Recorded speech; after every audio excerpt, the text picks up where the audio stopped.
تم لوگوں سے پہلے بھی بہت سے واقعات گزر چکے ہیں، تو تم زمین میں سیر کر کے دیکھ لو کہ جھٹلانے والوں کا کیسا انجام ہوا۔ یہ قرآن لوگوں کے لیے صاف پیغام اور اہل تقوی کے لیے ہدایت اور نصیحت ہے، اور بددل نہ ہونا اور نہ غم کرنا۔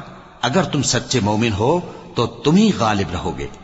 اگر تمہیں زخم شکست لگا ہے تو ان لوگوں کو بھی ایسا زخم لگ چکا ہے، اور یہ ایام زمانہ ہے کہ ہم ان کو لوگوں میں بدلتے رہتے ہیں، اور اس سے یہ بھی مقصود تھا کہ اللہ ایمان والوں کو جدا کر دے اور تم میں سے بعض کو شہید بنائے، اور اللہ بے انصافوں کو پسند نہیں کرتا۔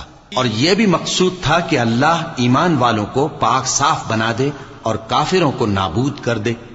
کیا تم یہ سمجھتے ہو کہ بے آزمائش بہشت میں جا داخل ہوگے؟ حالانکہ ابھی اللہ نے تم میں سے جہاد کرنے والوں کو تو اچھی طرح معلوم کیا ہی نہیں، اور یہ بھی مقصود ہے کہ وہ ثابت قدم رہنے والوں کو معلوم